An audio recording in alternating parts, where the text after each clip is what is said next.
Si Europa se ha convertido en un proyecto político que además sirve de coartada para destruir la soberanía de los países europeos, si Europa se ha convertido en una especie de cárcel de los Estados-nación europeos, si eso es Europa, claro que me quiero ir de Europa.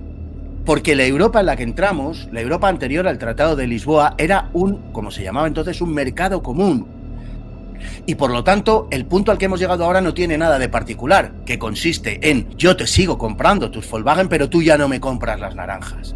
Se las compras a mi primo tan querido, el del sur, ¿verdad? Los tomates y los pimientos de Almería, las naranjas de Sevilla o los frutos rojos de Huelva van a ver incrementada su competencia tras el nuevo acuerdo cerrado entre la Unión Europea y Marruecos. ¿Y quién compone la OMS? Hoy en día la OMS la componen una serie de organismos privadísimos y está fundamentalmente en manos del señor Bill Gates a través directamente de su fundación y, mejor dicho, indirectamente a través de otra serie de fundaciones y de otra serie de organizaciones de la que él es partícipe. Tiene la mayoría del poder en la OMS. ¿Quién va a decidir, en consecuencia, que tú y yo nos quedemos recluidos en nuestra casa y no podamos asomar la nariz ni para comprar una barra de pan? Bill Gates. No es ningún estado, ni es Stalin, ni es... No. Es Bill Gates. Otra razón de fondo, naturalmente los enemigos de la familia saben que la familia es la columna vertebral de la cultura occidental. Y naturalmente no hay una forma más eficaz de destruir Occidente que a través de la familia. La destrucción de la familia es la generadora de la mayor parte de las desgracias de nuestra sociedad y del estado en el que nos encontramos, ¿no?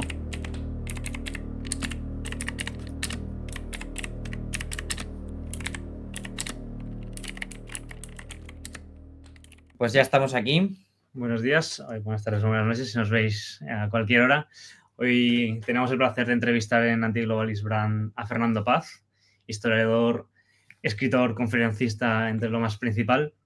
Y queríamos hablar con él sobre pues, las agendas globalistas, cómo la Agenda 2030 afecta a nuestra cultura y sobre todo empezar un poco con una idea histórica de por qué España, que fue una gran nación en su momento, ha pasado a lo que es ahora y cómo realmente nos afecta la Agenda 2030. ¿Qué tal, Fernando? ¿Cómo estás? ¿Qué tal? Muy buenas, ¿cómo estamos? Yo perfectamente. ¿Vosotros? Muy bien. Todo bien. Encantado de tenerte aquí. Muchas gracias por estar con nosotros. Es un pedazo de placer. Lo vamos a disfrutar mucho. Igualmente. Que también. Pues si quieres empezamos con la primera pregunta. Pues para los que no estén familiarizados, queremos saber cómo defines tú un poco el globalismo y la Agenda 2030 de la forma sencilla, estructurada así. Bueno, el globalismo es una filosofía, digamos, derivada del fenómeno de la globalización. La globalización podemos decir que es una especie de fenómeno objetivo para entendernos, es un fenómeno que se produce en la historia, que se produce como una etapa histórica, es un producto de la integración mundial, del desarrollo tecnológico, pero el globalismo es una filosofía, es una filosofía que consta de muchas partes, por decirlo de alguna manera. Una de ellas, naturalmente, la más elemental, la más evidente, la más primaria, es la superación mediante la destrucción de las fronteras, pero también tiene un componente ideológico específico. Es decir, el globalismo no es cualquier cosa. Y también hay que decir que no existe un solo globalismo, como a veces se cree, ¿no? Sino que hay varias posiciones globalistas, aunque todas ellas están unidas por un vínculo, que sería el neomalthusianismo. Por lo tanto, esto es súper, mega, hiper resumido, ¿no? Pero, por lo tanto, hay que decir que no se trata de una visión del mundo homogénea, no se trata de una visión del mundo única y no puede interpretarse, por lo tanto, pese a ser una visión del mundo y ser, en cierto modo, una filosofía, un modo de comprensión de todo, de la existencia, del hombre, de la historia, pero no puede tratarse del mismo modo que se hace con el marxismo o con el liberalismo, porque no estamos hablando de una doctrina sistemática. Es la doctrina, la filosofía, por decirlo de alguna manera, de la posmodernidad y, en consecuencia, como la posmodernidad niega la existencia de verdad alguna, no ya de verdades eternas o inconmovibles, sino de verdades algunas, pues el globalismo, al final, pues lo que refleja y lo que fin, es la imagen precisamente de ese tipo de filosofía. Es, en cierto modo, una consecuencia, pero a la vez contrario de la modernidad. La modernidad buscaba poder afirmar algunas verdades inconmovibles, algunas verdades que lo fueran por sí mismas, y la posmodernidad niega esto. Por tanto, el globalismo es una expresión última de un posicionamiento y de una comprensión del mundo del relativismo llevada al extremo, por decirlo de alguna manera. La filosofía del globalismo, como decíamos, la filosofía del globalismo, entendido el globalismo como una filosofía, no como equivalente al proceso de globalización, sino como una comprensión del mundo que deriva del proceso de globalización y que es una filosofía con un contenido ideológico, bueno, más o menos preciso o por lo menos acotable. Ahí, Fernando, claro, nunca había pensado en esto como una filosofía, como tal, como ideología. Hay ideólogos marcados detrás, como pues evidentemente el marxismo tiene a Marx y otros. Aquí tenemos a alguien, o es algo que se ha ido, como tú dices, pues sucediendo y que al final ha derivado en esto. Hombre, hay pensadores, indudablemente, hay un montón de pensadores actuales, pero digamos que no es una filosofía que emana de una persona en concreto, sino que correspondiéndose también con la sociedad líquida, con la comprensión fragmentada del mundo o del mundo fragmentado, no hay una sola persona de la que emana, digamos, una escuela y a partir de ahí una serie de discípulos, de epígonos, de tal. No, lo que hay es la confluencia de muchos posicionamientos y de muchos puntos de vista que en ocasiones afectan a las cuestiones de tipo económico, en otras ocasiones de tipo político, antropológico, de tipo espiritual. No hay, por lo tanto, en eso también se parece poco, por decirlo de alguna manera, en eso también se desasemeja de la modernidad. No hay un enunciador del globalismo a partir del cual pues, han nacido distintas escuelas o interpretaciones varias. No, es en su origen algo muy vario, es en su origen algo que procede de latitudes muy diferentes y que confluyen en unos puntos básicos. Lo señalo, y lo he dicho antes también, porque no tiene un carácter, digamos, de homogeneidad, sino que dentro del globalismo hay posiciones diferentes, muchas veces enfrentadas. La concepción globalista, por ejemplo, o como dice Carlos Astiz, globalitaria, que es un término que me gusta emplear mucho porque es muy descriptivo, la posición que tiene Soros y la posición que tiene Bill Gates, por ejemplo, son completamente distintas. No están pensando en lo mismo cuando defienden el globalismo, o por decirlo de otra manera, defienden globalismos diferentes. Pero esos globalismos diferentes sí tienen unos mínimos globalistas, por decirlo así. Sí hay unas características pocas pero esenciales que comparten. ¿Qué diferencias, por ejemplo, podría haber así a nivel pincelada entre cómo lo ve Bill Gates a cómo lo ve Soros? La sociedad de Bill Gates, la sociedad que imagina Gates, por ejemplo, es una sociedad mucho más controlada desde el punto de vista formal. O sea, podemos tomar como referencia, para explicarlo de una manera lo más vívida posible, tomar como referencia a China, ¿no? Lo que sucede en China hoy, el control cada día más exhaustivo de la población por parte del poder, lo que hoy sucede en China es del agrado de Bill Gates. Sin embargo, no lo es del de George Soros, para entendernos. Entonces, desde el punto de vista formal, Soros es más, digamos, es menos restrictivo en ese sentido, mientras que la sociedad ideal de Gates es una sociedad mucho más teledirigida, mucho más donde a la persona se le dice en cada momento lo que tiene que hacer y de mucho más control social.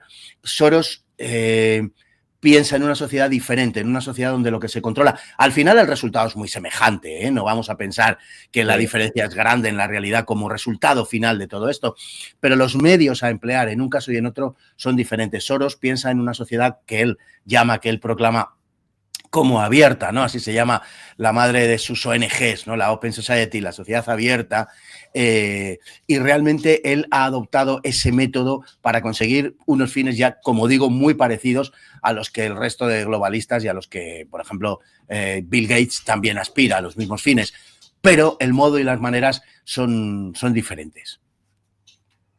Perfecto. Y una vez, tú como historiador, ¿cómo acabas involucrándote en este activismo antiglobalista o tal? Porque supongo que al conocer toda la historia en profundidad, estás viendo que se están repitiendo patrones, supongo, y eso lo denuncias. ¿O cómo acabas aquí? Bueno, porque yo creo que hay que todos tenemos que todos tenemos el deber de involucrarnos en lo que está pasando en nuestra sociedad, en querer hacerla mejor y, en consecuencia, pues la defensa de los valores que ataca el globalismo me parece que es esencial para que nuestras vidas sigan teniendo un sentido realmente. ¿Qué es lo que ataca el globalismo en esencia? Pues la libertad y la identidad. Con esto es con lo que quiere acabar. Y estos son los valores sobre los que se ha erigido la cultura occidental. Realmente el motivo último, por decirlo de alguna manera, en mi caso, es defender nuestra identidad con todo lo que ello conlleva, pero no solamente la identidad, digamos, a un nivel cultural o lo que tiene o lo que se puede entender por la identidad de Occidente, que por supuesto que sí, sino también porque hay un proyecto detrás de toda esta historia que es el transhumanismo. Es decir, lo que estamos defendiendo realmente es la humanidad. Estamos defendiendo, valga la expresión, la parte humana del ser humano, la parte humana del hombre, que es toda, como es natural y lógico. Estamos defendiendo su condición humana. Eso es lo que a mí me lleva realmente a involucrarme en toda esta trinchera, que es complicada, que es dura y que es difícil, del antiglobalismo, pero que es imprescindible para que sigamos manteniendo precisamente esa condición humana, nuestra libertad y nuestra identidad, la identidad personal y la identidad comunitaria. Por eso uno de los objetivos, el objetivo básico primero del globalismo, la destrucción de los Estados-nación, porque son receptáculos de esa identidad colectiva, de esa identidad comunitaria, me gusta decir más que colectiva. Y esa es la razón, en mi caso, por la que me dedico un poco a esto y me autodefino además como antiglobalista de una forma sin ambajes de ningún tipo, ¿no? Fernando, justo hablando de este tema, ¿qué papel crees que tiene la familia, esa entidad en la sociedad, en esta defensa, ¿no? de esa libertad del individuo, de los valores tradicionales? Porque la estamos viendo que está siendo atacada, ¿no? Al final con la ideología de género, con el promover que la gente no tenga hijos, etcétera, etcétera, ¿no? ¿Por qué esto? La familia, bueno, por muchas razones, la familia es donde nos hacemos plenamente personas, ¿no? La familia es la única instancia en esta vida, en este mundo, que te lo va a dar todo sin pedirte nada. No se da ninguna otra circunstancia en nuestras relaciones sociales, ¿no? Incluso en los planos más elevados de la amistad es muy difícil que haya alguien que soporte a un amigo que siempre está recibiéndolo todo y que a cambio no da nada, ¿no? Pero en la familia esto sí se verifica, esto sí se produce. Esto en primer lugar. En segundo lugar, porque la dimensión comunitaria del hombre, y la familia es un eslabón esencial de esa dimensión comunitaria, es lo que nos hace seres humanos. El buen salvaje es solo un mito, efectivamente. El buen salvaje no existe. El hombre al margen de la sociedad no existe, no es plenamente humano.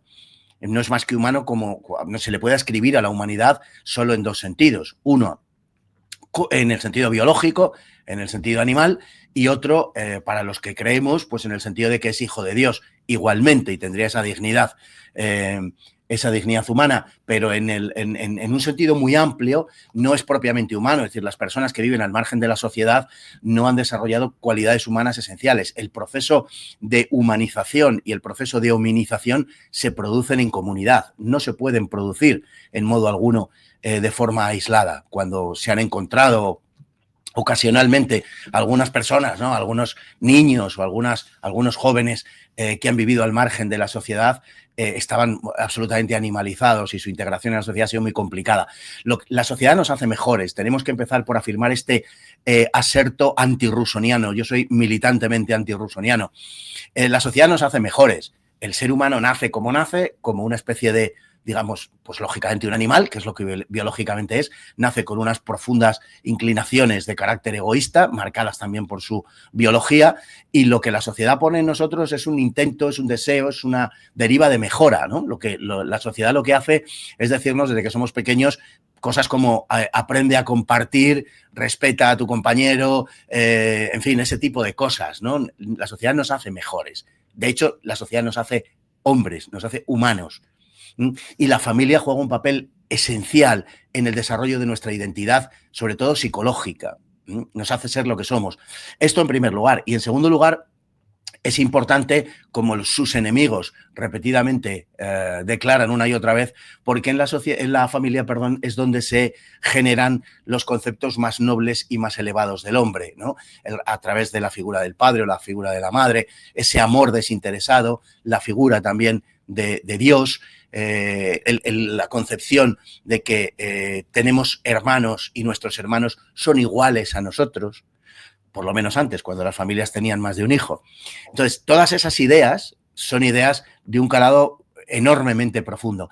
Y luego hay otra razón de fondo. Naturalmente, los enemigos de la familia saben, y de hecho digamos que es la piedra angular de su doctrina, de su ideología, saben que la familia es la columna vertebral de la cultura occidental. Ellos son enemigos jurados y enemigos declarados de la cultura occidental. En el fondo, lo que están tratando es de destruirla por todos los medios. Y, naturalmente, no hay una forma más eficaz de destruir Occidente que a través de la familia. La destrucción de la familia es la generadora de la mayor parte de las desgracias de nuestra sociedad y del estado en el que nos encontramos, ¿no? Algunas cuestiones como la mal llamada liberación de la mujer, por ejemplo, por supuesto, la destrucción de la familia concebida como unidad, el hecho de que, bueno, hoy en día, pues en España, por ejemplo, se están produciendo más divorcios, más rupturas, ya que matrimonios incluso, porque se están destruyendo los que había de antes, ¿no? En fin, todo ese tipo de cosas van dirigidas, tienen una finalidad muy clara. Cuando se quiere destruir a la familia, esa destrucción no es gratuita. El que la lleva a cabo sabe lo que busca. Y busca su destrucción precisamente porque sabe que es la razón última, el tuétano mismo de la civilización occidental y de nuestra sociedad. Su destrucción de Occidente y de nuestra sociedad es lo que busca, de ahí el ataque a la familia. Muy interesante. Esto me lleva ya girando un poco el tema. Podríamos pensar que hay cierta analogía con este tema de la familia y de la protección de la identidad, donde un individuo se puede desarrollar. Podemos equipararlo al nacionalismo, ¿no?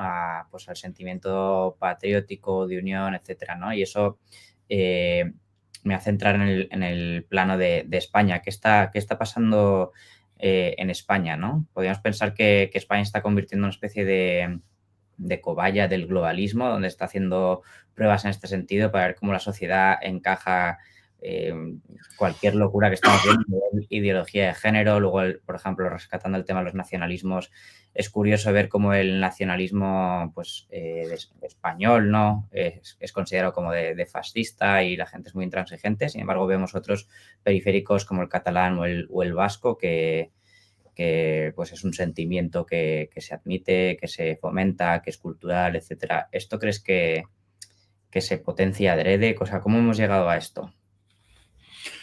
Sí, evidentemente, ¿no? Bueno, yo distinguiría aquí entre nacionalismo y patriotismo, ¿no? Vale. Yo creo que es importante.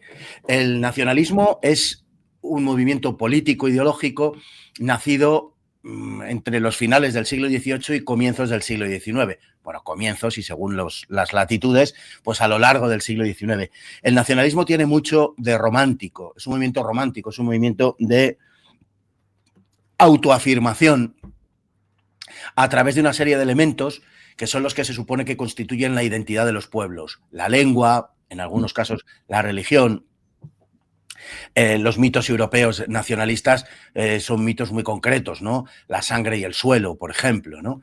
En el caso alemán, si nos vamos bueno, la propia Alemania se definía la nación como allá hasta donde resuena el último eco en alemán, ¿no?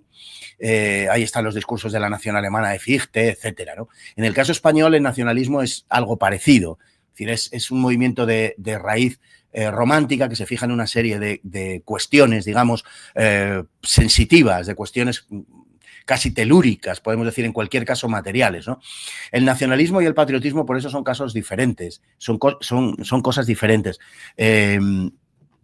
No solamente por aquello de que el patriotismo es amar lo propio y el nacionalismo es odiar lo ajeno, que también podría servirnos un poco como enganche, ¿no? Sino porque en realidad, cuando hablamos de España, el nacionalismo español, no voy a afirmar que no ha existido nunca, pero verdaderamente se puede decir que no ha existido nunca como un movimiento mínimamente poderoso y potente. O sea, y se puede afirmar con toda rotundidad. Dentro de lo que puede ser el patriotismo español autodeclarado como tal en el siglo XX, tenemos los dos movimientos principales, que podría ser el del tradicionalismo y el del falangismo, y los dos rechazan explícitamente el nacionalismo, la consideración nacionalista. Se consideran no solamente no nacionalistas, sino abiertamente antinacionalistas. Por ejemplo, el tradicionalismo español, que encarna fundamentalmente en el carlismo español, es un movimiento que se declara, al ser antiliberal, por definición, es un movimiento antinacionalista. Y en cuanto a la Falange, pues de todas las cosas que José Antonio Primo de Rivera fustigó de una forma, digamos, indisimulada, para entendernos de una forma frontal, que las cosas que condenó de un modo más directo, probablemente la más dura de todas, la condena más dura probablemente fue al nacionalismo. José Antonio se declaraba específicamente no nacionalista. Pero esto, Fernando, lo haces matizando la diferencia entre nacionalismo y patriotismo. Efectivamente. Entonces, por eso de ahí se sigue que el surgimiento de determinados nacionalismos que van contra el patriotismo español y que expresan una frustración histórica. Al final son el resultado, tanto el catalán como el vasco, son el resultado de, digamos, de esa frustración histórica. España se hace al tiempo que se construye un imperio. Esa es la realidad. Entonces, España no está restringida a su base puramente europea, a la península ibérica, sino que España, de la misma manera, está creciendo también al otro lado del océano, en América, también en el Pacífico. Cuando ese imperio comienza a deshacerse, cuando ese imperio, por razones que no, obviamente no vamos a contar ahora, pero empieza a retroceder, digamos, el retroceso de esa idea imperial, de ese impulso, llega finalmente a la península ibérica y da como resultado de esa frustración, se produce el nacimiento del nacionalismo catalán, del nacionalismo vasco, en primer lugar, pues el nacionalismo catalán, y que ambos tienen su origen, tienen sus raíces, aunque las raíces son variadas, no solamente proceden de una, digamos, de una beta ideológica, pero en gran parte proceden también del mundo de la tradición. El nacionalismo catalán y el nacionalismo vasco son expresiones de, digamos, de un fracaso, por decirlo de algún modo, ¿vale? Son expresiones de rechazo del mundo que se vive en ese momento. Son expresiones en origen románticas. En el caso vasco, incluso con un fortísimo componente racista. Entonces, esas expresiones nacionalistas tienen tanta más fuerza cuanto menos fuerza tiene España como proyecto histórico. No es una casualidad que el nacionalismo haya revivido con esta fuerza en la época de la transición. El nacionalismo había prácticamente desaparecido como movimiento social durante la época de Franco y había desaparecido no por ninguna cuestión represiva como nos quieren hacer ver ahora y tal, sino porque quienes sostenían el nacionalismo, que es un movimiento básicamente de derechas, quienes sostenían el nacionalismo era la burguesía y la burguesía había no pactado con el franquismo, sino que formaba parte misma del régimen de Franco y sobre todo en Cataluña y sobre todo en el País Vasco. En consecuencia, el nacionalismo como tal no tiene ninguna fuerza cuando muere Franco, porque ha estado absolutamente comprometido de hoz y coz con el régimen.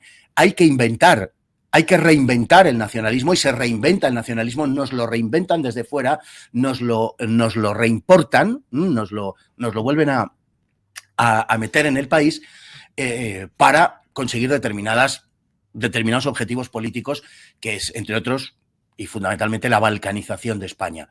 Pero el nacionalismo en tiempos actuales, en estos momentos, no tiene, por decirlo de alguna manera, una raigambre en origen propia. Es verdad que había antecedentes, lo sabemos, por supuesto, de 100 años atrás, pero como digo, ese nacionalismo se había vuelto completamente estéril, si es que alguna vez no lo había sido, y no significaba nada ni en Baskonia ni en Cataluña, no significaba absolutamente nada. Ha sido revivido de forma completamente artificial en el marco de un proyecto,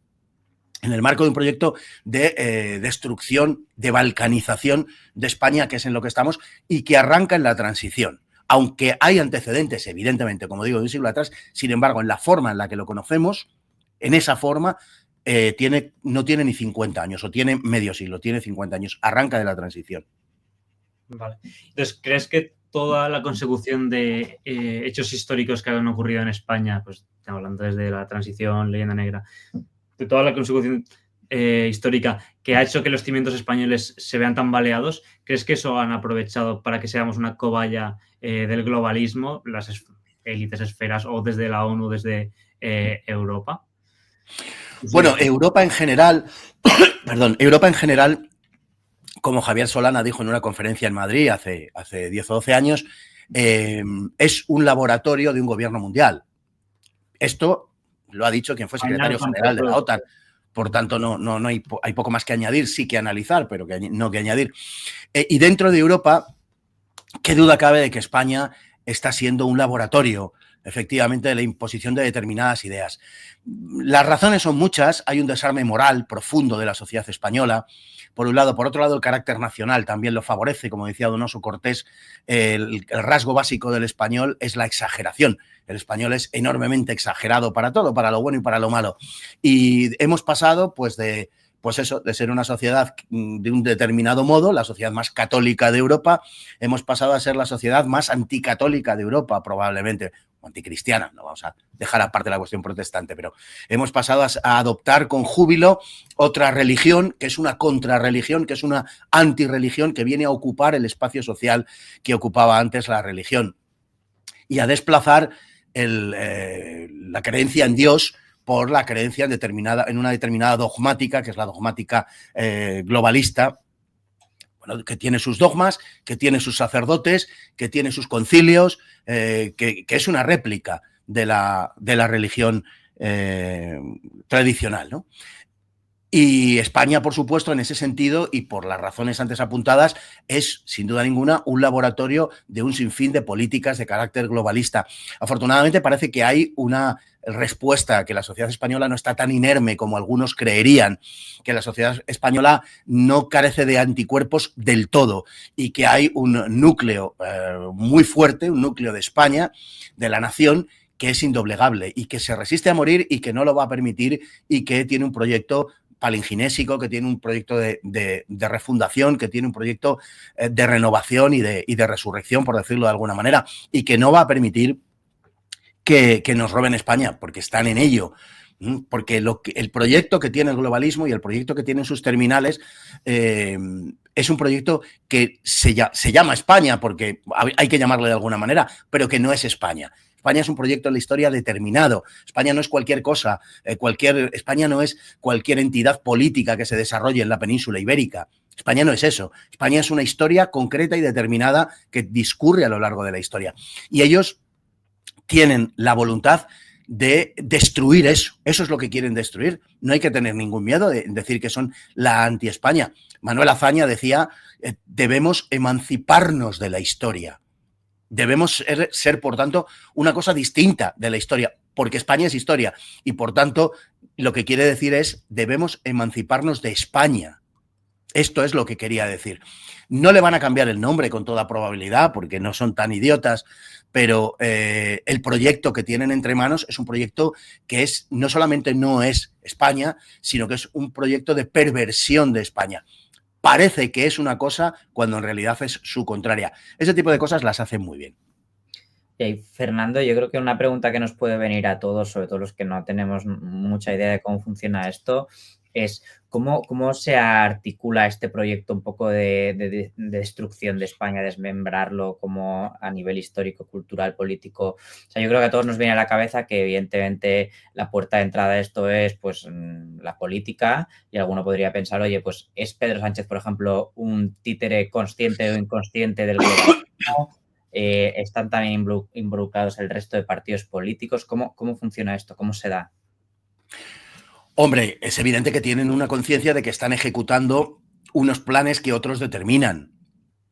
Por supuesto que Pedro Sánchez se autopercibe, como decirlo así, como un títere, claro, y sabe que está ejecutando las políticas que otros les imponen. La primera persona a la que recibe Pedro Sánchez cuando es nombrado presidente de gobierno es a George Soros. No es una casualidad. O sea, es evidente que eso tiene un simbolismo. Todo en política tiene un sentido. Nadie hace en política nada que no tenga un sentido. Todo absolutamente persigue alguna finalidad. Y normalmente todos los presidentes, todos los jefes de Estado, en fin, su primer viaje cuando son nombrados, suele ser a Estados Unidos, o procuran que sea a Estados Unidos. ¿Para qué? Para rendir pleitesía al amo, al que manda, lógicamente, para que éste se sienta, pues, sienta que efectivamente tiene el cetro del poder sobre aquella persona que lo primero que hace al ser nombrado es visitarle, ¿no? Es un reconocimiento público delante de la comunidad de quién es el jefe, de quién es el que manda. De la misma manera, Pedro Sánchez, la primera persona a la que recibe es George Soros. Es decir, a partir de ahí hay poco que decir. Naturalmente que él sabe que está ejecutando las políticas que otros determinan. Es que toda la política hoy es eso. Hoy, en España, la democracia no existe. Y hay que decirlo con absoluta rotundidad. La democracia en España no existe. Podríamos dar 1000 razones para ello. Entre otras, por ejemplo, el que no hay una separación real de los 3 poderes, en fin, la situación de la prensa, que no ejerce más allá de 4 medios ninguna función de control, por el contrario son meros órganos de propaganda, son altavoces publicitarios del régimen, del sistema o del gobierno, según los casos, pero fundamentalmente no hay una democracia por una sencilla razón, porque el pueblo ya no tiene nada que decidir, porque las decisiones se toman en Bruselas, las decisiones se toman en Washington, las decisiones las toman organismos supranacionales, de tal manera que nosotros lo que elegimos cada 4 años, en fin, según toque, nosotros lo que elegimos es la persona que va a ejecutar las decisiones que otros toman. Pero no elegimos quiénes toman las decisiones. A esos no los elegimos.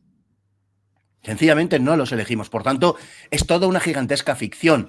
La democracia está absolutamente vaciada de contenido, permanecen los mecanismos puramente formales, pero se ha quedado sin sustancia ninguna, de ningún tipo. Hay algunas cosas en las que ya incluso ni siquiera se guardan las formalidades, ¿no? Y por lo tanto, pues claro que ellos saben y tienen plena conciencia de que están ejecutando las políticas de otros, sin ninguna duda. Si cuando Sánchez salga de la Moncloa, entrará con toda probabilidad, si Dios no lo remedia, Feijóo. Y Feijóo ejecutará las mismas políticas. Y Feijóo es plenamente consciente, por supuesto, que viene aquí a ejecutar las mismas políticas. Mira, José Luis Rodríguez Zapatero, en cierta ocasión, hizo aprobar, no recuerdo si fue el año 2008, puede ser 2007 o 2008, no recuerdo exactamente. Bueno, hizo aprobar unos presupuestos que eran unos presupuestos, digamos, de gasto público en el Parlamento español. Fue a comienzos del mes de mayo, si no recuerdo mal. Al día siguiente de que plantease esos presupuestos, recibió una llamada de Angela Merkel y otra llamada de Obama diciéndole de qué iba, o sea, que qué pretendía él con esos presupuestos, que retirase los presupuestos e hiciese otros. Y de una forma absolutamente pública e indisimulada, esos presupuestos se retiraron y se hicieron otros presupuestos y muchísimo más restrictivos, que era lo que mandaban pues, los organismos de decisión mundial, internacional, etcétera. No es que tengan conciencia de quién manda, es que son ejecutores de los que mandan, y precisamente es por su condición de ejecutores de quienes mandan por lo que han llegado ahí. ¿Alguien cree de verdad que una persona de la altura intelectual y moral de Zapatero, de Pedro Sánchez, del propio Rajoy, por sus propios métodos, por sus propios medios, por sus propias formas y maneras, habría llegado a ser presidente de gobierno? Se supone que la presidencia de gobierno es algo donde debería estar el mejor, para entendernos, ¿no? Al menos el mejor en esas materias. ¿Alguien de verdad cree que Zapatero, Pedro Sánchez, Dios mío, o el propio Rajoy verdaderamente son las personas más capacitadas para dirigir un país, para dirigir España? Naturalmente que no. Son las personas más capacitadas probablemente para obedecer y ejecutar los planes que otros determinan. Y que de esto es de lo que se trata. Es decir, España lleva destruyendo su soberanía desde hace muchas décadas, y este punto al que hemos llegado de degradación de la soberanía nacional, pues como decimos, acaba convirtiendo todo esto en una gigantesca farsa, por otro lado muy costosa. Y ahí, Fernando, hablando de soberanía, ¿cuál es tu opinión al respecto, por ejemplo, de permanecer en la Unión Europea o salirnos? ¿Crees que salirnos nos permitiría recuperar un poco de esa soberanía? ¿O quizás sería simplemente dejar todo en manos de pues, Pedro Sánchez, convertirnos en una república bananera ya finalmente? ¿O qué opinas tú? Bueno, hay un discurso que no compro en absoluto, que es el de que Europa es una especie de salvaguarda de nuestra situación, de la democracia, que gracias a eso no vamos a llegar a no sé dónde. Bueno, estamos llegando mucho más allá de no sé dónde en la Unión Europea. Y quiero recordar aquí que ha sido la Unión Europea la que ha protegido a Puigdemont.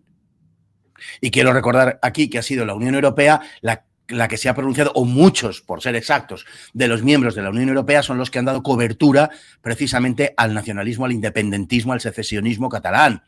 Que ha habido países de la Unión Europea que han manifestado públicamente que van a reconocer a una Cataluña independiente. Estos son nuestros socios, en primer lugar. Por tanto, Europa no es en absoluto salvaguarda de nada. Europa es una coartada para el rapto de nuestra soberanía. Yo, en principio, soy partidario de compartir un espacio, digamos, económico con otros países, porque en el mundo de los grandes conjuntos regionales obrar de otra manera no tiene sentido. Sencillamente es que no tiene sentido. Es como, no sé, como poner un puesto de calcetines, bragas, zapatos y sujetadores en la puerta del Corte Inglés, para entendernos. Pues me parece que muy bien no te va a ir. Entonces, eso no tiene mucho sentido. Ahora, la cuestión es en qué conjunto regional tenemos que estar. Y yo defiendo la construcción de una comunidad de naciones hispanas. Y yo creo que ahí está el destino de España, yo creo que ahí está la salvación de España. Solamente en este momento de fragmentación y de proceso tan agudo de balcanización, solamente embarcarnos en un proyecto como ese puede salvar la destrucción de la nación española. Creo además que es históricamente necesario. Y creo además que por las afinidades que tenemos de todo tipo, pues es el lugar natural de España en el mundo. Entonces, deberíamos ir hacia ese bloque, por decirlo de alguna manera. Al mismo tiempo somos Europa y estamos en Europa, por supuesto que sí. Siempre y cuando Europa sea eso, un mercado en el cual nos entendamos y podamos, con un carácter ventajoso, relacionarnos con ellos. Ahora bien, si Europa se ha convertido en un proyecto político que no es para lo que nació Europa, o a lo mejor nació para eso, pero me da igual, no es lo que era cuando entramos en Europa. Si Europa se ha convertido en un proyecto político que además sirve de coartada para destruir la soberanía de los países europeos, si Europa se ha convertido en una especie de cárcel de los estados-nación europeos, si eso es Europa, claro que me quiero ir de Europa. Por supuesto que sí. Porque la Europa en la que entramos, la Europa anterior al Tratado de Lisboa, era como se llamaba entonces, un mercado común. De tal manera que yo te vendo mis naranjas y te compro tus Volkswagen. Pero hemos llegado al punto en el cual la Unión Europea ya no es el proyecto. Ese mercado común europeo ya no es el proyecto. El mercado común europeo se ha convertido en el eslabón de una cadena más grande, que es el globalismo mundial. Es solo un eslabón. Y por lo tanto, el punto al que hemos llegado ahora no tiene nada de particular, que consiste en: yo te sigo comprando tus Volkswagen, pero tú ya no me compras las naranjas. Se las compras a mi primo tan querido, el del sur, ¿verdad? O las compras en Sudáfrica o en Suazilandia o las compras en Egipto. No, ese no era el trato, querido amigo. El trato era otro. El trato es que esto era un mercado común en el cual había un intercambio que resultaba ventajoso para todos. Bien, como la Unión Europea ha dejado de ser esto, políticamente lo que se debería plantear es: o la Unión Europea vuelve al punto anterior en el que estábamos, o auf Wiedersehen, amigos. O sea, no interesa estar aquí, no interesa seguir aquí. Porque además de que los beneficios, desde todos los puntos de vista, son ya muy magros, porque España ya ha sido varias veces contribuyente neto de la Unión Europea, es decir, paga más de lo que saca. Es decir, ni siquiera desde ese punto de vista, tras la entrada en masa de los países del este de Europa, nos interesaría ya. Además de eso, que creo que es importantísimo, es que está la cuestión que decía antes, la cuestión política. Por tanto, o se replantea la Unión Europea, o desde luego habría que plantearse por parte de algunos estados-nación, pues un discurrir diferente. Probablemente países países centroeuropeos lo tienen más difícil, lo tienen más complicado, porque por su posicionamiento geográfico y sus relaciones históricas, pues no pueden salir de donde están. Pero es que España sí puede elegir, pero es que España sí puede manifestar una vocación, como la que digo, hispanoamericana, de construcción de ese espacio de naciones ibéricas, de naciones hispanas, y caminar por otra senda. Es decir, que España tiene una gran capacidad de negociación en el mundo, precisamente, bueno, pues por su historia, por su ubicación, por geopolítica, etcétera. Y España no la está ejerciendo porque está mediatizada por una serie de fuerzas a las que se ha entregado y que en definitiva le han raptado la soberanía. Por tanto, contestando que es difícil hacerlo de una manera directa porque yo no diría ni sí ni no, diría dependiendo de, y como estamos en un momento en el cual Europa representa lo que representa, yo creo que una España que aspira a recuperar la soberanía no podría seguir ni un momento más en esta Europa. Tendría que plantearse una renegociación a fondo de su situación en Europa y probablemente de la reconfiguración de toda la Unión Europea. A este proyecto europeo hay que decir rotundamente no. Si quieres, hablando ya siguiendo hablando de Europa, y cómo hay un cambio, ha habido un cambio político de ser una unión económica a lo que es ahora, que es más política que otra cosa. ¿Qué interés hay real en la inmigración masiva por parte de Europa de traer a todas las personas de África a una especie de conquista europea por parte de ellos? O sea, ¿dónde entra en sus planes que la separación o la división o la eliminación de lo que era Europa traerá un pensamiento que es totalmente diferente o sea, incluso el contrario a lo que es y era Europa a nivel, pues, bueno, aquí digo que aquí se juntan dos elementos fundamentales, ¿no? Estamos viendo cómo en la construcción de ese globalismo, en definitiva, impulsado por los más poderosos del mundo, por los multimillonarios, por las grandes fundaciones norteamericanas fundamentalmente, estamos viendo cómo coinciden los intereses del capitalismo y los intereses de la izquierda de una manera maravillosamente y nada sorprendentemente, por otro lado, complementaria. Claro, ¿por qué? ¿Qué es lo que quieren con toda esa inmigración? Pues fundamentalmente dos cosas. Por parte de la izquierda lo que quieren es destruir la identidad europea, destruir la identidad occidental. Eso es lo que quieren. La izquierda ha sospechado, por decirlo así, siempre, o ha lanzado la sospecha, mejor dicho, de que la cultura occidental, de que Occidente, en definitiva, es una gran mentira, de que los valores en los que se sustenta Occidente son falsos. Su pensamiento de referencia, por decirlo de una manera muy sucinta, sería Marx, Nietzsche y Freud, los llamados filósofos de la sospecha. Según estos, por decirlo de una manera muy breve, todo lo que nos han contado hasta ahora es mentira. Occidente en sí es una gran falacia que hay que derribar. Se ha construido sobre un pensamiento enfermizo, sobre una serie de intereses bastardos, que en definitiva pues han sido rodeados, digamos, de unas ideas que pretenden darles dignidad, pero que en realidad no son más que una trampa para la dominación de unos grupos o de unas clases, o en fin, este tipo de cosas. Y la izquierda ha asumido ese discurso que lo que pretende es la destrucción de la civilización. Algunos de ellos, como el caso de Mikhail Bakunin, ¿no?, el líder del anarquismo, el ideólogo del anarquismo primero, que decía hay que destruir absolutamente toda la civilización sin dejar nada en pie, excepto la 9ª Sinfonía de Beethoven, decía. Bien, ese es el objetivo. Destruir Occidente, que no nos quepa ninguna duda, es destruir la cultura occidental, destruir la civilización, destruir Occidente en definitiva. Y claro, Occidente está insuflado por una llamarada espiritual que es el cristianismo. Si no es cristianismo, no es nada. No es que el cristianismo, como a veces se dice, está en las raíces de Occidente, está en... No, qué coño, ni en las raíces ni nada. Está en las raíces, en el tronco y en las ramas. Es decir, Occidente es cristiano o no es nada. Por eso a veces se dice que vivimos en un Occidente postcristiano. Bueno, si al decir Occidente lo que queremos decir es una determinada región del mundo, lo acepto. Ahora bien, no puede ser un Occidente postcristiano porque si no es cristiano no es Occidente, para entendernos, ¿no? Y el objetivo de las fuerzas más progresistas, como ellas se autotitulan desde el punto de vista ideológico, es esa destrucción de Occidente. Y han encontrado para esa destrucción de Occidente una palanca mucho más eficiente, mucho más eficaz que la que creían haber encontrado hace 150 años, que era el proletariado. Hoy el proletariado pues vota partidos identitarios, vota soberanistas, vota todo este tipo de cosas, ¿no? Y entonces la clase trabajadora, vamos a decir, pues ya no es la palanca en una sociedad pues de este tipo de capitalismo, con el surgimiento de la clase media, de forma masiva, etcétera. El proletariado deja de ser la palanca para destruir Occidente.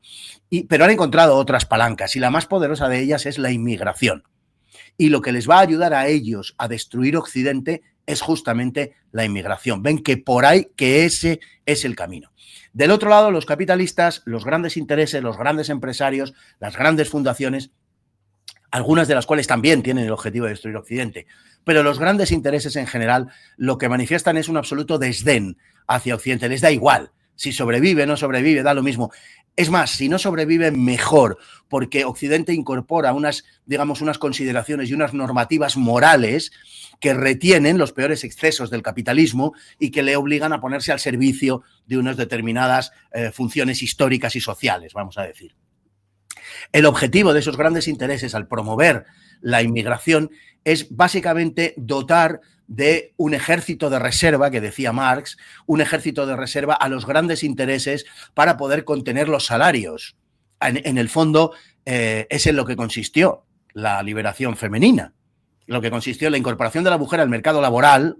La tan cacareada incorporación de la mujer al mercado laboral no es más que la inyección de mano de obra barata en el mercado para conseguir que, lógicamente, al haber una mayor masa laboral, se controlen los salarios y el capitalismo siga manteniendo una gran porción de sus beneficios y pueda seguir extendiéndose por el mundo, que es una de las razones del globalismo. Entonces, estos dos intereses confluyen. Claro, inyectar masa laboral de gente muy poco cualificada, masa laboral, mano de obra barata, en definitiva en Europa, de forma masiva, que son los intereses del capitalismo y los del progresismo, que esto sirva para la destrucción de Occidente. Los dos, como decía al principio, se complementan a las mil maravillas y van de la mano. Si recordamos la función de la izquierda autodenominada antiglobalista hace apenas 20 años, a comienzos del siglo XX, los antiglobalistas era la izquierda. Las manifestaciones contra la globalización las protagonizaba la extrema izquierda, de ahí salieron personajes como Pablo Iglesias.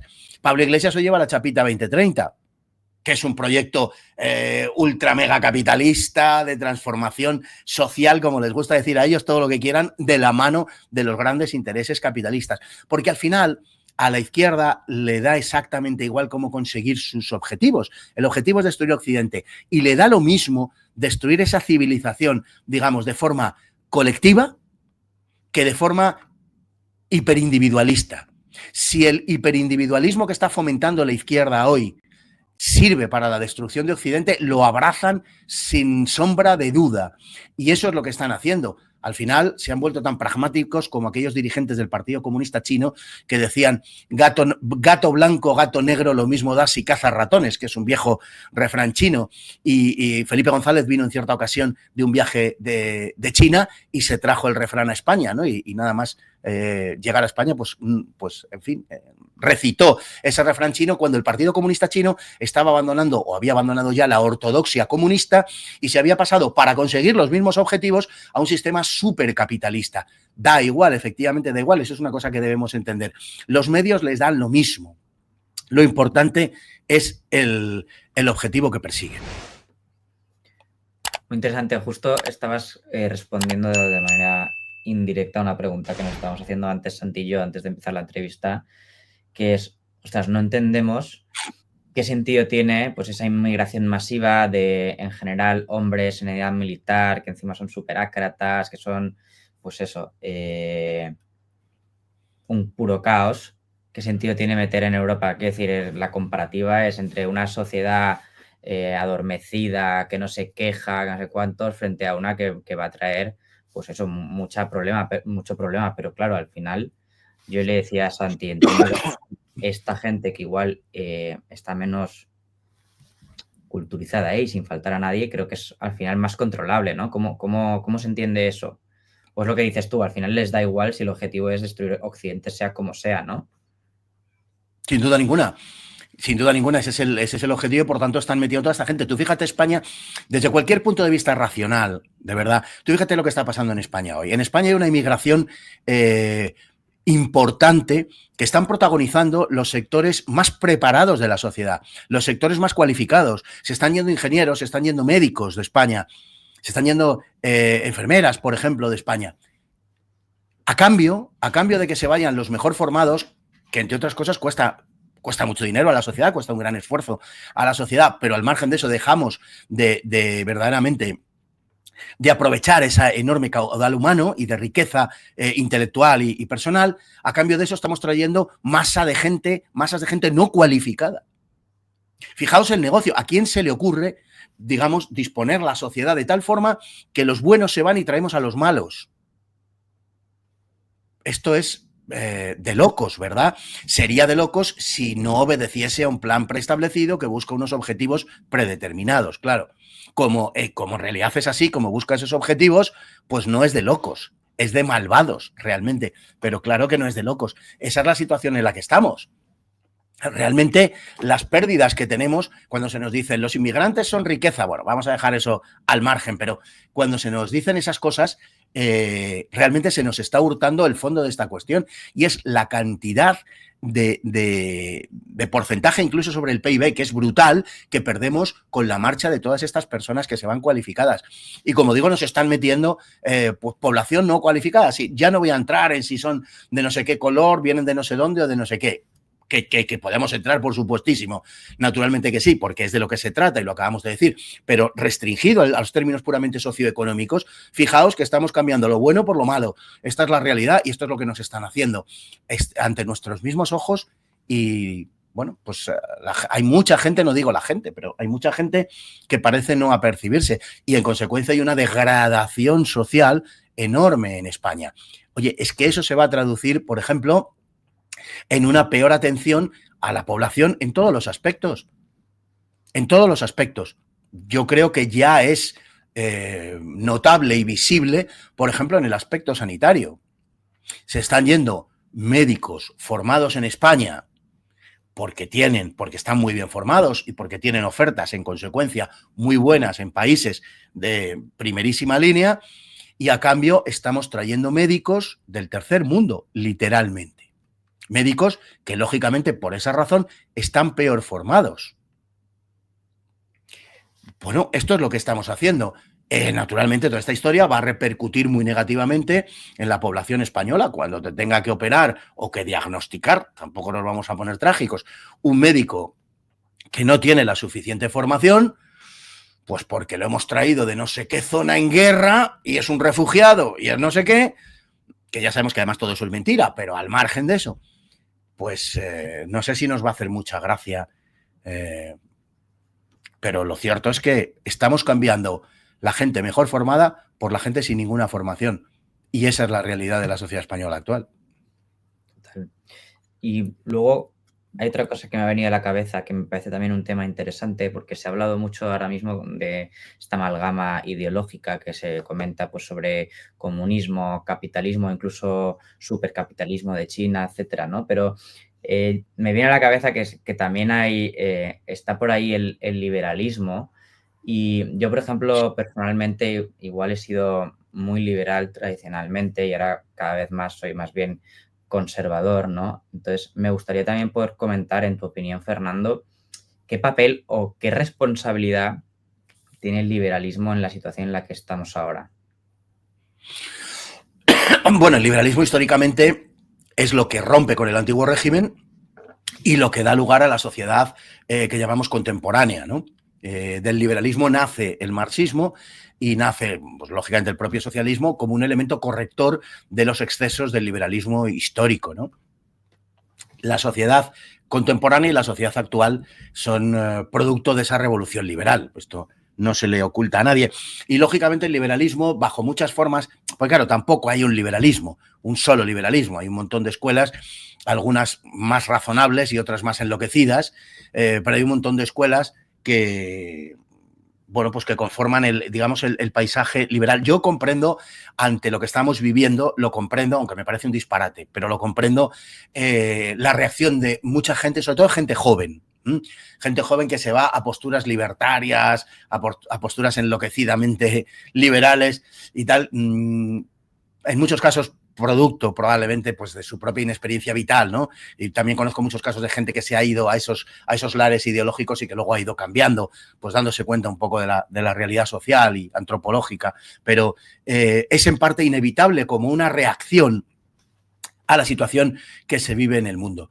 El liberalismo es un movimiento del pasado, en definitiva, pero como lo son todos los movimientos que proceden de la modernidad, ya estamos en otra cosa. Como se suele decir ahora, estamos en otra pantalla, ya estamos en otra cosa, ya no podemos analizar la realidad actual con los términos periclitados del pasado. No podemos hacerlo. No podemos hablar realmente ya de comunismo, de fascismo, de liberalismo, de todas estas cosas han muerto porque pertenecen a la modernidad. Estamos en la posmodernidad y la posmodernidad es una especie, digamos, de síntesis en negativo de todo el pasado. Es decir, la posmodernidad ha cogido lo peor o está conformada por lo peor del comunismo, del fascismo, del liberalismo, del capitalismo, por lo peor. Al menos esa es mi opinión. En cualquier caso, es una especie de síntesis para entendernos superadora de esa modernidad. Y ninguno de esos elementos, iba a decir, perdón, pueden caracterizar al globalismo. El globalismo no es, liberalismo no es, fascismo no es comunismo, tampoco como algunos pretenden. No, es otra cosa. Es una cosa distinta, diferente. No queramos caracterizarlo de esa manera. Siempre pongo el ejemplo, ¿no? Digo, es como si quisiéramos caracterizarlo en términos o nos preguntaran si el globalismo es carlista o isabelino, ¿no? O si es güelfo o gibelino, ¿no? Pues no, me estás preguntando utilizando criterios de otras épocas históricas que no son de aplicación al objeto, digamos, del análisis, y en este caso, pues no tiene sentido clasificarlo así. No, el globalismo no es comunismo, es materialismo. Claro, eso sí, es materialismo, que es lo que caracteriza a todos los movimientos de la modernidad. Por eso digo que está inserto en la modernidad, que es una consecuencia de la modernidad, aunque es superadora de ella. Y en ese sentido, porque me preguntas por el liberalismo en concreto, creo que el liberalismo pertenece, como digo, a una época ya periclitada, ya pasada, pero además en nuestro tiempo carece de los instrumentos para el análisis y la denuncia de lo que está pasando. ¿Por qué? Porque el liberalismo es cierto que acusa y desconfía en general, y desconfía del poder. Esa es una de las esencias del liberalismo. No es la única, ni tampoco es monopolio del liberalismo, pero es una de las características del liberalismo. Y el liberalismo, en digamos, en esa denuncia, en lo que se centra es en el Estado. Y en mi opinión, básicamente ahí reside el error de su análisis. Hoy el problema que tenemos de control de las personas en el mundo, el control, a mí me gusta decir personas y no individuos, porque los individuos son también los que componen una manada de cebras en el Serengeti. Entonces, yo digo personas. Pues digamos que esos proyectos de control de las personas no son proyectos estatales, son proyectos la mayor parte de las veces privados, privadísimos. Están dirigidos por las grandes fundaciones de los multimillonarios del mundo, que no tienen nada que ver con un Estado. E incluso los proyectos fundamentales son supranacionales. Es más, el globalismo lo que ha hecho no solamente no es una emanación del Estado, sino que el globalismo lo que ha hecho es poner los estados a disposición de esos proyectos privadísimos. Por lo tanto, de cierta manera habría que decir que el Estado es colaborador, sí, pero también víctima de esa situación. Si el día de mañana, para entendernos, y voy a poner una imagen que yo creo que es muy fácilmente entendible de lo que quiero decir, porque en la medida en la que el liberalismo denuncia al Estado, está malinterpretando lo que está pasando. Decía que, por poner un ejemplo que sea particularmente gráfico de lo que quiero decir, el día de mañana nos pueden encerrar en casa 3 meses, pongamos por caso. La decisión de encerrarnos en casa la va a ejecutar, claro, como no puede ser de otra manera, cada uno de los estados que componen el mundo. Pero lo que van a hacer no es más que ejecutar, una vez más, la decisión que otro toma. ¿Y quién toma esa decisión? Esa decisión la va a tomar la OMS. ¿Y quién compone la OMS? Hoy en día la OMS la componen una serie de organismos de carácter estrictamente privados, privadísimos.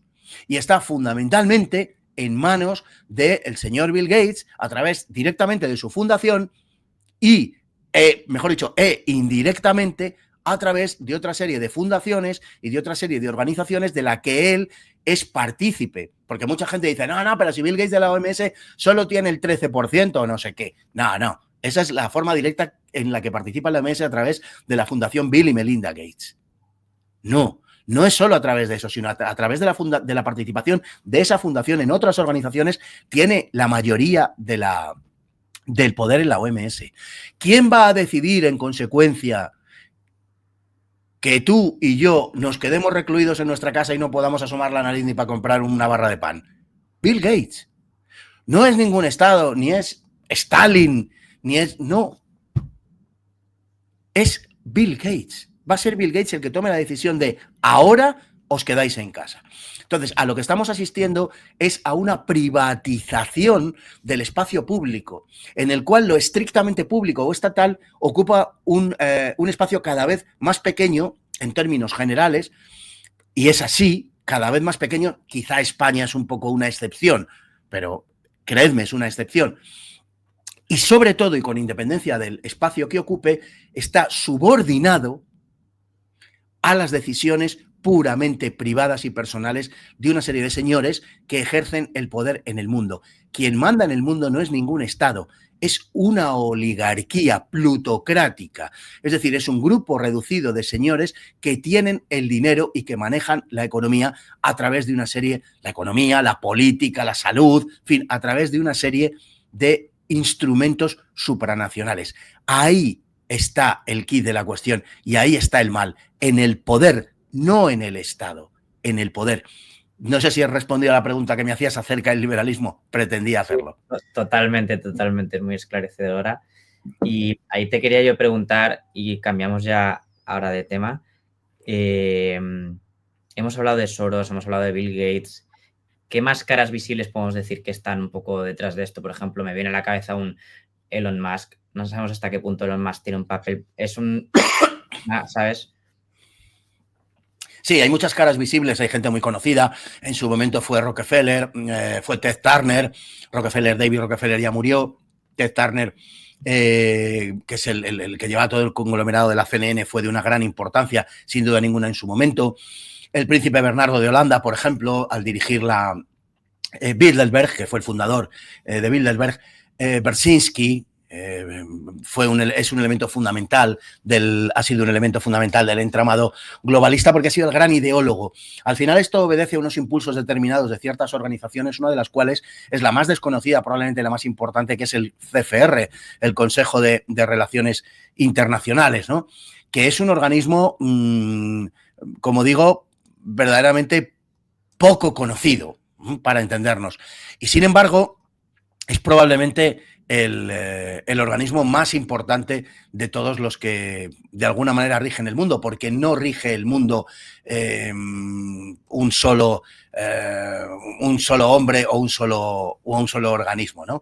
Recordemos que el CFR se funda, tiene ya un siglo, se funda en 1921, lo funda Woodrow Wilson, a partir de un grupo que había hecho antes, The Inquiry, que es en 1917, cuando Estados Unidos entra en guerra, por resumirlo muy mucho, Woodrow Wilson, el presidente demócrata, que igual que hará Franklin Delano Roosevelt 25 años después, jurará y jurará que no va a meter nunca a su país en la guerra, pero hará lo posible por meterlo. Bueno, pues Wilson, hará lo posible por meterlo. Habría mucho que matizar, porque realmente entrar no querían entrar, lo que querían es que otros luchasen por ellos, pero bueno, sí de participar, aunque no fuese entrando y tal. Bueno, el caso es que Wilson en 1917 crea un grupo que es The Inquiry, que es un grupo, la investigación, que es un grupo que pone las bases de lo que será posteriormente el Tratado de Versalles, para entendernos. Reúne una serie de gente muy importante dentro de los sociólogos, politólogos, historiadores, pensadores de los Estados Unidos en ese momento, y crea ese grupo, y de ahí salen las ideas que articularán el Tratado de Versalles y que conducirán al final a la Segunda Guerra Mundial, porque producen un destrozo enorme a través del derecho de autodeterminación en toda Europa, básicamente en Europa Central. Destruyen 3 imperios, se cargan al Imperio Ruso, al Imperio Otomano y al Imperio Austrohúngaro, los cuartean y los fragmentan, produciendo, pues, lógicamente, las semillas de unos enfrentamientos nacionalistas desquiciados, que, como digo, luego serán semilla de fruto, en fin, darán como fruto una gran cantidad de conflictos, entre otros los que tenemos en este momento en el Próximo Oriente, bueno, en este momento y desde hace muchas décadas, pero particularmente de forma lacerante en este momento en el Próximo Oriente.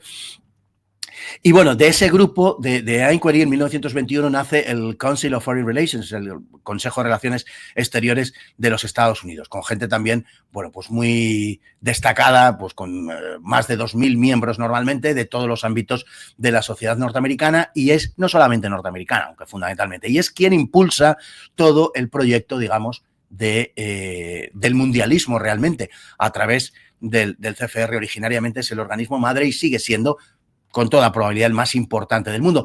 Es el tuétano y el núcleo del Deep State norteamericano. Para que nos hagamos una idea, hemos oído hablar del Deep State durante estos meses y años anteriores, sobre todo a cuenta de Donald Trump, ¿no? Pues efectivamente es el gran enemigo, por decirlo así, de Donald Trump. Y naturalmente, pues a partir de ahí hay como hemos dicho, hay un sinfín de caras públicas reconocidas que hemos citado. En el caso de España, bueno, de forma muy visible, por ejemplo, Javier Solana. Javier Solana, como hemos dicho, pues fue secretario general de la OTAN y es una de las cabezas visibles del globalismo en el mundo. Pero muchos políticos de derecha y de izquierda, sin que ninguno de ellos tenga una especial relevancia, ¿no?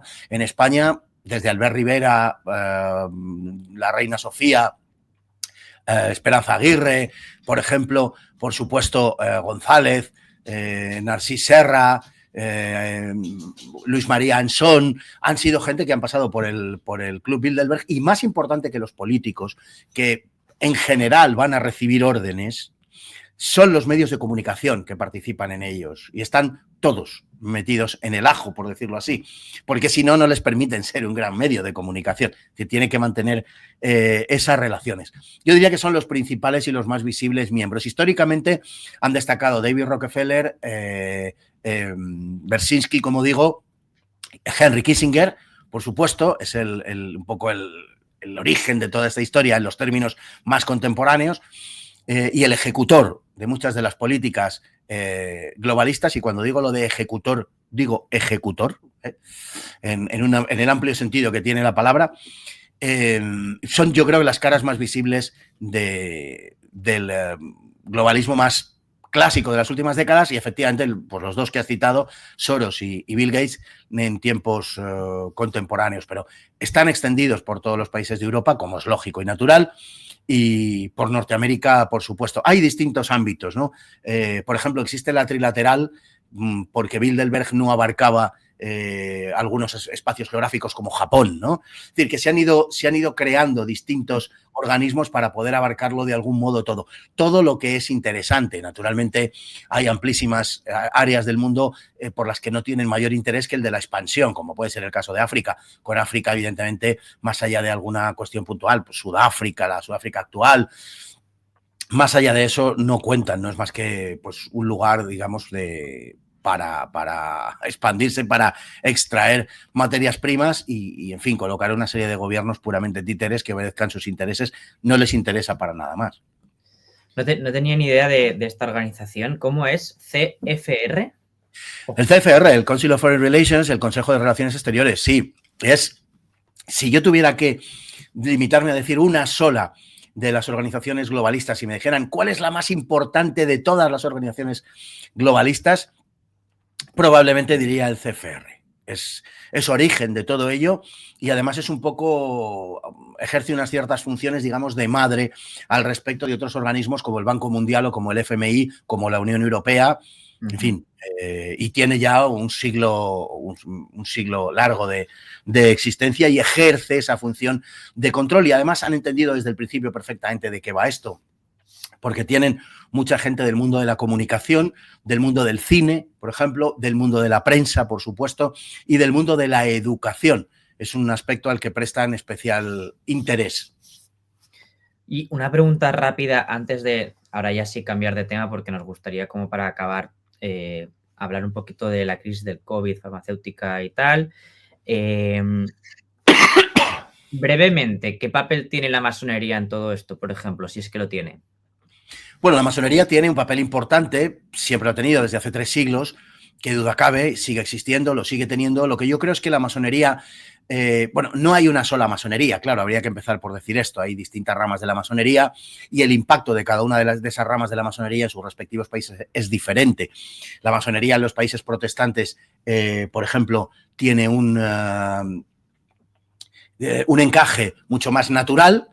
Y de hecho es público y notorio que los más elevados grados de la masonería son reconocidos por esas sociedades y, en fin, hacen desfiles públicos y con los atavíos propios de su condición y, en fin, pues no se ocultan en absoluto, mientras que las sociedades católicas son sociedades que han sufrido mucho más el embate de la masonería porque son más contrarias, o la masonería es explícitamente más que anticristiana, que también anticatólica, más específicamente anticatólica. Hay una masonería que tiene más, digamos, más posibilidad de ser combinada con el cristianismo protestante, que es la masonería de esos países precisamente y de origen anglosajón, que se corresponde más con lo que es, lo que podemos entender con el mundo liberal conservador.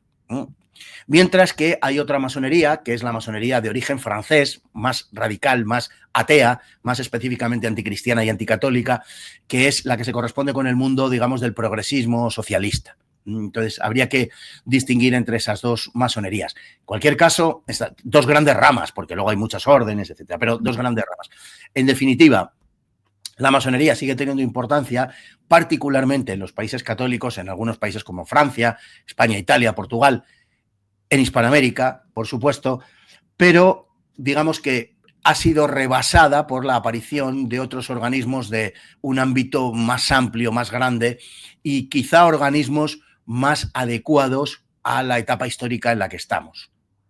Es decir, en el siglo XXI los organismos ahora mismo ya pues son otros. Eso no quiere decir que los que, por supuesto, los que están en Bilderberg, que los que están en la Trilateral o que los que están en el CFR o tal, muchos de ellos pertenezcan a la masonería, por descontado.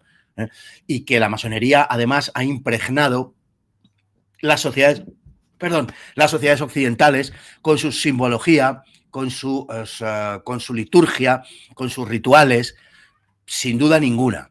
O sea, eso, la masonería de algún modo ha perdido un cierto, yo no diría poder, pero puede que influencia. No es que lo haya perdido propiamente, sino que si se quiere ver así, si es que ha perdido algo, ha sido pues por morir de triunfo, ¿no? Es decir, porque se ha impuesto de tal manera que ya sus objetivos han sido esencialmente cubiertos y entonces estamos ya en otra etapa distinta y diferente, pero absolutamente complementaria y absolutamente compaginable con la masonería. Muy interesante, no lo había pensado así tampoco, no sabía que pudiese llegar a ese punto. Entonces, para terminar con el último bloque, me gustaría volver un poco para atrás en algunos conceptos y ahí saber tu opinión. Hablas de que hay una reacción, puede ser en los más jóvenes que se han ido hacia la parte más libertaria, que se une con una posmodernidad en la que es mucho sentimiento, mucho en lo que yo pienso. Si no piensas igual que yo, eres fascista, comunista, lo que sea, y se ataca mucho.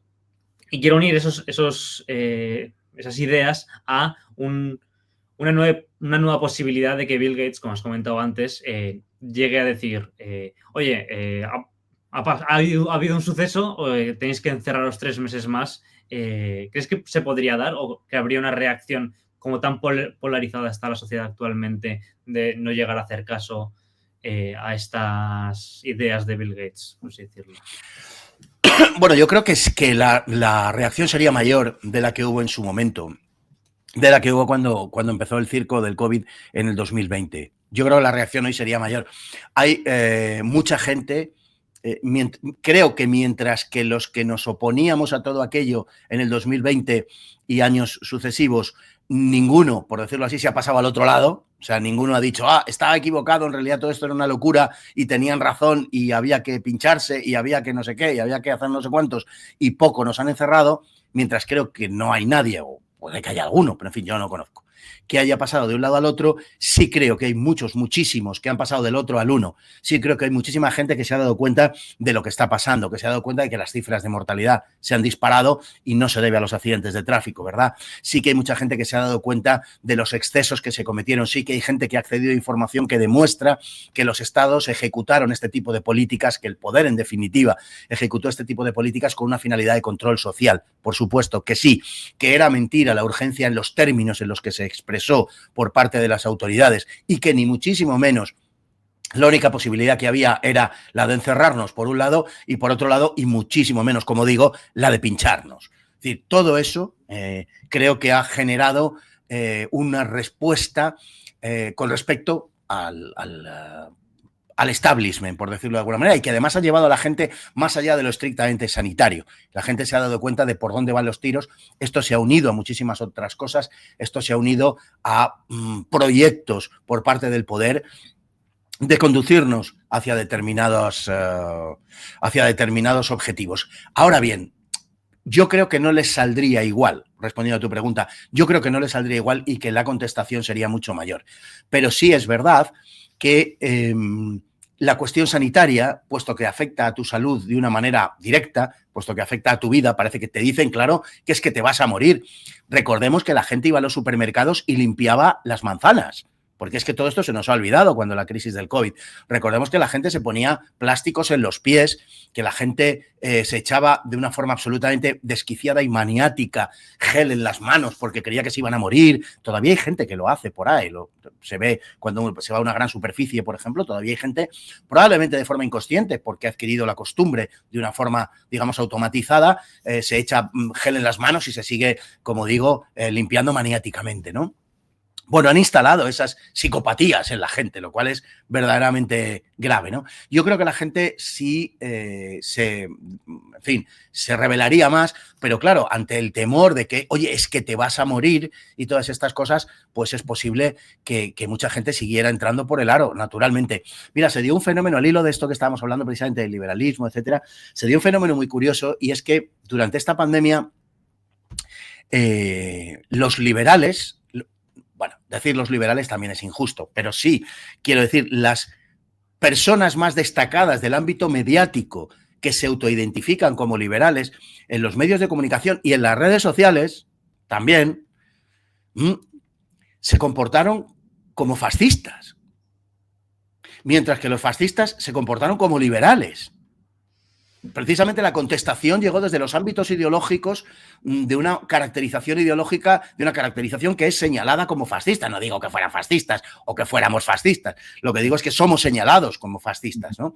De forma, bueno, pues puramente voluntaria por aquellos que te quieren descalificar sin más. A mí, como comprenderéis, me trae absolutamente sin cuidado lo que diga, no dejen de decir. Pero lo cierto es que admitiendo esa denominación que tiene evidentemente tiene una intencionalidad clara, bueno, la vamos a admitir a título puramente argumental, pues hay que decir que en esa época, durante esa crisis, los fascistas se comportaron como liberales y los liberales como fascistas.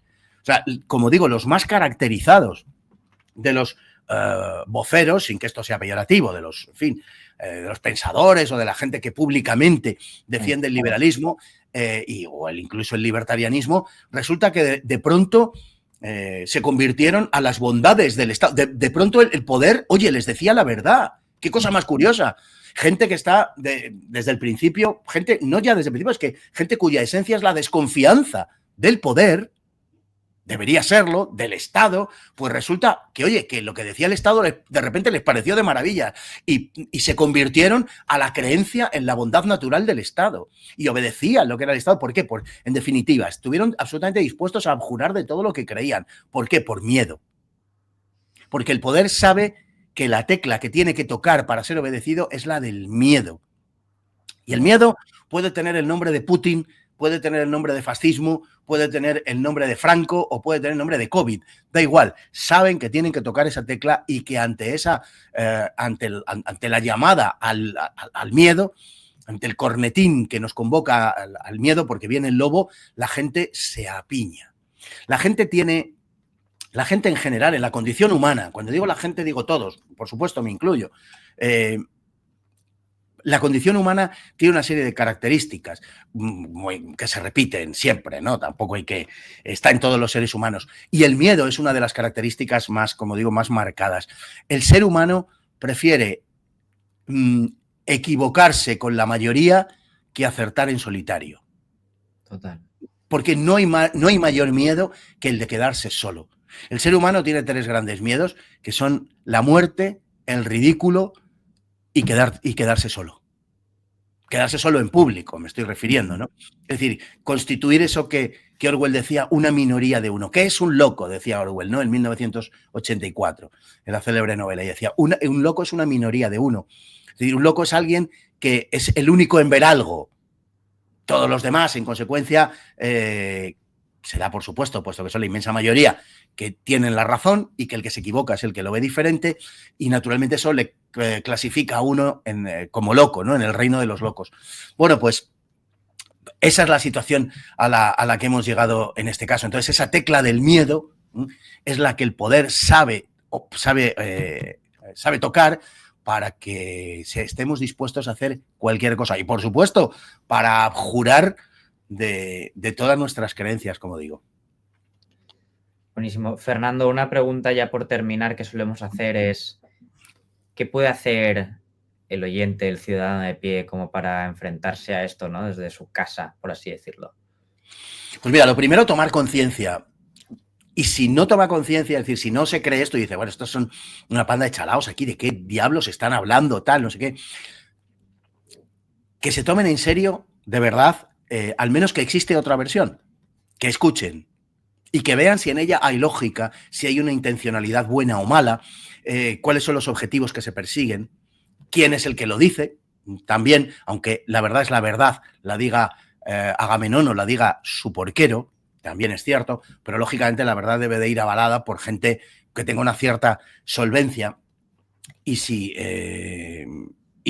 consideran que esa persona no tiene solvencia, pues lógicamente esa tesis tendrá un aval menor, ¿no? Eso es desgraciadamente así. Bueno, o no desgraciadamente, no lo sé, pero en todo caso eso es así. Que por lo menos pues se tomen la molestia de verdad de informarse y de recabar información diciendo, bueno, a lo mejor resulta que no es verdad todo lo que me está contando de forma oficial, todo lo que me están contando los medios de comunicación. Yo no pretendo tener la verdad absoluta, pretendo acercarme a ella en la medida de lo posible, claro, pero sé que no la tengo por la propia naturaleza humana, es imposible que la tengamos, solo le corresponde a Dios para el creyente, ¿no?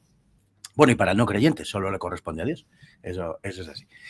Pero los demás no la tenemos. Ahora eso sí, aspiramos a acercarnos a ella. Esa es la cuestión.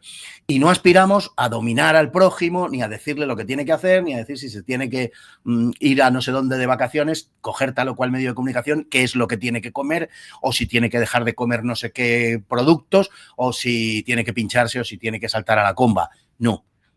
Entonces, esa es la diferencia. Y no recuerdo cuál es la pregunta que me habías hecho. Me vas a disculpar. ¿Qué puede hacer cada uno? Ah, bien. Bueno, pues a partir de ahí decía así, tomar conciencia de las cosas, escuchar en la medida de lo posible a los que no piensen como él, los que estamos en este lado, por decirlo de alguna manera, escuchamos a los del otro lado, entre otras cosas porque no nos queda más remedio, porque es el mensaje único. Por tanto, no tenemos otro remedio, aunque no quisiéramos, tenemos que hacerlo. Y a partir de ahí yo creo que hay una cosa muy importante, tratar de participar en este tipo, digamos, de corrientes colectivas, comunitarias, que prefiero decir, allá donde haya más gente, juntarse con esa gente, dar testimonio de lo que cree, no tener miedo. Esto es fundamental e importantísimo, no tener miedo. No tener miedo a ser señalado, que como hemos dicho es el mayor de los miedos que hay. Bueno, pues superar eso y dar testimonio de la verdad, dar testimonio de lo que tú crees honradamente que es la verdad. Que te equivocarás, pues claro que te vas a equivocar muchas veces, pero tienes que defender aquello que crees que es cierto de la manera más efectiva y más honrada posible. Y yo creo que eso es lo que se puede hacer, ir sumando gente a la causa de la verdad. Tampoco existe un paquete, digamos, que porque creas en una cosa tienes que creer en no sé qué. O sea, cuidado, no, ni tienes que ser de no sé qué orientación, de no sé qué tipo político, ideológica o de cualquier otro tipo, no. Yo digo, aquí hay una guerra planteada, que es una guerra entre los que nos quieren arrebatar la identidad y la libertad y los que creemos en ellas.